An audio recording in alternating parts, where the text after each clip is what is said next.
우리 테니스 동아리에도 아시아에서 온 여학생이 있어. 그녀는 나를 보고 말했다. 사쿠라이 에이코라는 앤데 알아? 알아. 나는 말했다. 사쿠라이 에이코. 코 모양이 특이하고 멀쑥하게 키가 큰 여자애인데 부모님이 큰 골프장을 갖고 있다. 잘난 척하고 성격도 별로 좋지 않다. 가슴도 거의 밋밋하다. 다만 테니스는 옛날부터 잘해서 대회에 자주 출전했다. 가능하면 2번 다시 만나고 싶지 않은 상대였다. 얘가 제법 괜찮은 놈인데 지금은 여자친구가 없어.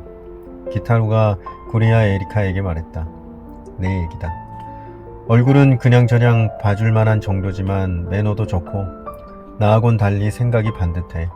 아는 것도 많고 어렵게 생긴 책도 읽어. 겉모습이 멀끔한 걸 보면 몹쓸 병 같은 것도 없을 거야. 내 생각에는 전도 유망하고 참한 청년인데 말이야. 알았어. 구리야 에리카가 말했다. 우리 동아리에도 꽤 귀여운 신입생이 몇 명 있으니까 소개해 줄게. 아니, 그런 얘기가 아니라 기타루는 말했다. 너 얘랑 개인적으로 좀 만나줄 수 없겠냐? 나는 삼수생 처지니까 너랑 마음껏 만날 수가 없잖아. 그 대신이라고 하면 좀 그렇지만 이 녀석이라면 너한테 좋은 교제 상대가 될 것 같고 나도 안심이 되니까. 안심이 되다니 무슨 뜻이야? 구리야 에리카는 말했다. 말하자면 너희 둘은 내가 잘 알고 내가 혹시 생판 모르는 놈이랑 사귀는 것보다야 나도 한결 마음이 놓인다는 뜻이야. 구리야 에리카는 실눈을 뜨고 원근법이 잘못된 풍경화를 보듯이 기타루의 얼굴을 빤히 바라보았다. 그리고 천천히 입을 열었다. 그러니까 내가 여기 다나무라와 사귀면 좋겠다는 거야? 꽤 괜찮은 사람이니까 우리더러 남자 대 여자로 교제해보라고 지금 진지하게 권하는 거야? 그리 나쁜 생각은 아니잖아. 아니면 벌써 누구 사귀는 사람이라도 있냐? 없어, 그런 사람. 구리야 에리카는 조용히 말했다. 그럼 이 녀석하고 만나봐. 문화교류 같은 느낌으로. 문화교류. 구리야 에리카가 말했다. 그러고서 내 얼굴을 보았다. 어떤 말도 좋은 효과를 내지 못할 것 같아 나는 침묵을 지켰다. 커피 스푼을 들고 그 자루의 무늬를 흥미롭다는 듯 살펴보았다. 이집트 고분의 출토품을 정밀 조사하는 박물관 학예사처럼. 문화교류라니 무슨 뜻이야? 그녀는 기타루에게 물었다. 말하자면 이쯤에서 조금 다른 시점을 도입해보는 것도 우리에게 그리 나쁜 일은 아니지 않겠냐는. 기타루가 말했다. 그게 내가 생각하는 문화교류야? 그러니까 내가 하고 싶은 말은 알았어. 구리야 에리카가 딱 잘라 말했다. 눈앞에 연필이 있었다면 그것도 딱 잘라 두 동강 냈을지도 모른다. 아키가 그렇게 말한다면 좋아해보자. 그 문화교류. 그녀는 홍차를 한 모금 마시고 잔을 받침 접시 위에 내려놓더니 나를 바라보았다. 그리고 미소 지었다. 다니무라, 아키도 이렇게 권하는데 다음에 우리 둘이서 데이트하자. 재밌을 것 같은데 언제가 좋을까? 선뜻 말이 나오지 않았다. 중요한 때에 적절한 말이 나오지 않는다는 것도 내가 가진 문제점 중 하나였다. 사는 장소가 달라져도 쓰는 말이 달라져도 이런 근본적인 문제는 좀처럼 해결되지 않는다. 구리야 에리카는 가방에서 빨간색 가죽 수첩을 꺼내 펼쳐들고 일정을 확인했다. 이번 주 토요일에 시간 있어? 토요일에 별다른 일이 없긴 한데 나는 말했다. 그럼 이번 토요일로 어디 갈까 우리? 얘는 영화를 좋아해. 기타루가 구리야 에리카에게 말했다. 영화 시나리오를 쓰는 게 꿈이래. 시나리오 연구회라는 동아리에도 들었어. 그럼 영화 보러 가자. 어떤 영화가 좋을까? 그건 다니무라가 알아서 결정해. 나는 공포 영화는 못 보지만 그거 말고는 뭐든 괜찮으니까. 얘가 엄청 겁이 많아. 기타루가 나에게 말했다. 어릴 적에 같이 고라쿠엔 귀신의 집에 가서 손을 잡고 있었는데 영화를 본 다음에 천천히 식사나 하자. 구리야 에리카가 기타루의 말을 가로막으며 내게 말했다. 그리고 메모지에 전화번호를 적어 건네주었다. 우리 집 전화번호야. 만날 장소나 시간이 정해지면 전화해 줄래? 나는 그때 전화가 없었기 때문에 아르바이트 하던 찻집의 전화번호를 그녀에게 알려주었다. 그러고는 손목시계로 눈길을 돌렸다. 미안하지만 나 먼저 실례할게. 나는 가능한 한 밝은 목소리로 말했다.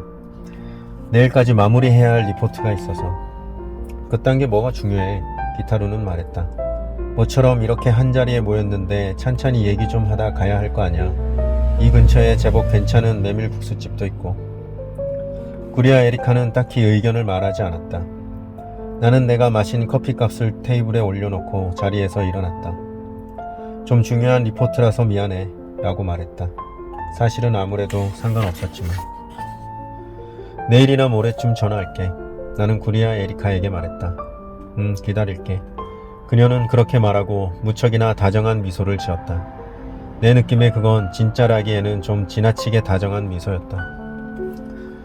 둘을 남겨두고 찻집을 나와 역적으로 걸으면서 나는 대체 여기서 뭘 하는 걸까 하고 스스로에게 물었다. 어떤 일이 결정된 뒤에야 왜 이렇게 되어버렸는지 고민에 빠지는 것도 내가 가진 문제점 중 하나다. 그주 토요일에 구리아 에리카와 시부야에서 만나 뉴욕을 무대로 한 우디 앨런의 영화를 보았다. 그녀와 대화하던 중 분명 우디 앨런 영화 같은 게 취향에 맞겠다는 느낌이 들었기 때문이다. 그리고 내 생각에 기타루가 그녀에게 그런 영화를 보자고 하는 일은 거의 없을 터였다. 다행히 영화가 나쁘지 않아서 영화관을 나설 때는 둘 다 기분이 좋았다. 해질녘 거리를 잠시 산책한 뒤에 사쿠라가 오카에 있는 작은 이탈리안 레스토랑에 들어가 피자를 주문하고 키안티 와인을 마셨다. 캐주얼한 분위기에 가격대도 그리 높지 않은 가게였다. 조도는 낮추고 테이블 위에 양초 불을 밝혀놓았다. 그곳에서 우리는 여러 이야기를 나누었다. 대학교 2학년생이 첫 데이트에서 나름직한 대화였다. 방금 본 영화 얘기, 서로의 대학생활 얘기, 취미 얘기, 예상 이상으로 말이 잘 통해서 그녀는 몇 번이나 소리내어 웃었다. 내 입으로 말하기는 좀 그렇지만 나에게는 여자를 자연스럽게 웃게 하는 재능이 있는 것 같다. 아키한테서 잠깐 들었는데 너 고등학교 때부터 사귄 여자친구랑 얼마 전에 헤어졌다면서? 그녀가 내게 물었다. 나는 말했다. 3년쯤 사귀었는데 그렇게 됐어. 안타깝지만. 아키는 너희 사이가 틀어진 원인이 섹스 때문이라고 하던데 그러면 뭐랄까? 내가 원하는 걸 그 애가 주지 못한 거야? 그런 것도 있어. 하지만 꼭 그런 것만은 아니야. 만약 내가 진심으로 그 애를 좋아했다면 그런 건 참을 수 있었겠지. 정말로 좋아한다는 확신이 있었다면 말이야. 그런데 그렇지 않았어. 구리아 에리카는 고개를 끄덕였다. 만일 끝까지 갔다 해도 결과는 마찬가지였을 거야. 나는 말했다. 도쿄에 올라와서 그 애와 떨어져 있다 보니까 점점 그런 것들이 느껴졌어. 헤어지게 된 건 안타깝지만 어쩔 수 없지 뭐. 그런 거 힘들어? 그녀가 물었다. 그런 거라니? 지금까지 쭉 둘이었는데 갑자기 혼자가 되는 거. 가끔은. 나는 솔직하게 말했다. 하지만 젊을 때 그런 외롭고 혹독한 시기를 경험하는 것도 어느 정도 필요하지 않을까? 말하자면 인간이 성장하는 과정으로. 넌 그렇게 생각해? 나무가 늠름하게 자라나려면 혹독한 겨울을 통과해야 하는 것처럼 항상 따뜻하고 온화한 기후에선 나이테도 안 생기겠지. 나는 내 안에 있는 나이테를 상상했다. 그것은 먹다 남긴 지 사흘은 지난 바움쿠엔처럼 보였다. 내가 그렇게 말하자 그녀는 웃었다. 하긴 그런 시기도 인간에게 필요할 수 있겠네. 나는 말했다. 그게 언젠가 끝날이라는 걸 미리 안다면 더 좋겠지만. 그녀는 미소 지었다. 괜찮아. 너라면 곧 좋은 사람을 만날 거야. 그러면 좋겠다만. 나는 말했다. 그러면 좋겠다만. 구리아 에리카는 잠시 무언가 혼자만의 생각에 잠겼다. 그동안 나는 점원이 날라온 피자를 혼자 먹고 있었다. 저기 다니무라에게 상의하고 싶은 게 있는데 좀 들어줄래? 물론이지. 나는 말했다. 그리고 이거 좀 난처해지겠다고 생각했다. 사람들이 자꾸 나한테 중요한 상의를 하려 드는 것도 내가 가진 사라지지 않는 문제점 중 하나였다. 그리고 구리아 에리카가 하려는 이야기가 내게 그다지 달갑지 않은 종류의 상담일이라는 것도 상당히 높은 확률로 짐작이 갔다. 나 요즘 좀 고민이 많아. 그녀는 말했다. 그녀의 눈이 뭔가를 찾는 고양이처럼 천천히 좌우를 오갔다. 너도 지켜봐서 알겠지만 아키는 삼수까지 하면서도 입시 공부는 사실상 거의 안 하고 있어. 학원에도 제대로 안 가. 어딘가에는 들어가겠지만 그의 머릿속에는 왜 그런지 와세다밖에 없는 거야. 와세다 아니면 안 가겠다고 아예 작정을 했어. 정말 아무 의미도 없는 고집인데 내가 아무리 말해도 부모님이랑 선생님이 아무리 말해도 전혀 귀를 기울이지 않아. 그렇다면 와세다에 들어갈 수 있도록 열심히 공부하면 좋을 텐데 그러지도 않잖아. 왜 그렇게 공부를 안 하는 걸까? 아키는 대입시험 따위 운만 좋으면 다 붙는다고 진심으로 믿고 있어. 구리아 에리카는 말했다. 입시 공부는 하면 할수록 시간 낭비고 인생의 소모라나? 어쩌면 그런 이상한 생각을 하는지 정말 이해가 안 돼. 그것도 하나의 견해일 수 있다고 나는 생각했지만 물론 입 밖으로 내지는 않았다. 구리아 에리카는 한 차례 한숨을 내쉬고 말했다. 걔가 초등학교 때는 굉장히 공부를 잘했어. 성적도 반에서 톱 클래스였고 그런데 중학교 들어간 뒤로 내리막길 구르듯이 성적이 뚝뚝 떨어지더라고. 약간 천재성 같은 게 있고 타고난 머리는 좋은 것 같은데 아무래도 꾸준히 공부하는 성격은 아닌가 봐. 학교라는 시스템에 적응하질 못하고 혼자서 뚱딴지 같은 짓만 했어. 나랑 반대야. 나는 타고난 머리는 그리 좋지 않지만 꼬박꼬박 착실하게 공부했는데 나는 딱히 열심히 공부하진 않았지만 대학에는 별 문제 없이 붙었다. 그저 운이 좋았던 건지도 모른다. 난 아키를 정말 좋아하고 인간적으로 뛰어난 면이 많다고 생각해. 하지만 가끔은 그 극단적인 고집을 따라가기가 힘들어. 간사히 사투리만 해도 그래. 독해에서 나고 자란 사람이 왜 굳이 고생해가며 간사히 사투리를 써야 해? 대체 뭐 하자는 건지 모르겠어. 처음에는 그냥 장난인 줄 알았는데 아니야. 걔는 정말 진지하게 그러는 거야. 어쩌면 지금까지의 자신과 다른 별개의 인격이 되고 싶었던 게 아닐까? 나는 말했다. 즉, 나와 반대되는 짓을 하고 있다는 것이다. 그래서 간사히 사투리만 쓴다고? 확실히 꽤 극단적인 발상이긴 하지만 구리아 에리카는 피자를 집어들고 끄트머리를 큼직한 기념 우표만큼 베어 물었다. 그리고 신중하게 꼭꼭 씹은 뒤에 말했다. 저기 다니무라, 너 말고는 이런 얘기를 할 만한 사람이 주위에 없어서 그러는데 한 가지 물어봐도 괜찮을까? 괜찮아. 나는 말했다. 다른 대답을 할 수도 없다. 일반적으로 말인데 오랫동안 가까운 사이로 지내다 보면 남자는 여자의 몸을 원하게 되지? 일반적으로 아마 그렇게 되겠지. 키스를 하면 그보다 더 진도를 나가고 싶어지는 거지? 보통은 뭐 그렇지. 너도 그랬어? 물론이지. 내가 말했다. 그런데 아키는 안 그래. 아무리 단둘이 있어도 그 애는 그 이상을 원하지 않아.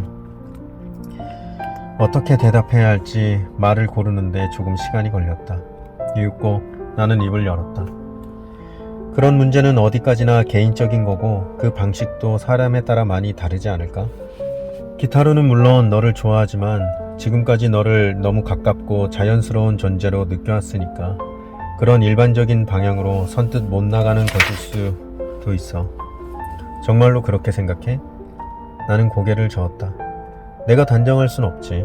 그런 경험이 없었으니까. 단지 그럴 수도 있겠다는 것뿐이야. 그 애가 나한테 성적인 욕망을 느끼지 않는 것 같다는 생각이 들 때도 있어. 틀림없이 느낄 거야. 그저 그걸 인정하기가 부끄러운 거 아닐까? 우린 20살이야. 그런 게 부끄럽다느니 뭐라느니 할 나이는 아니잖아. 시간의 속도는 사람에 따라 조금씩 어긋날 수도 있어. 나는 말했다. 구리아 에리카는 그 말에 대해 생각했다.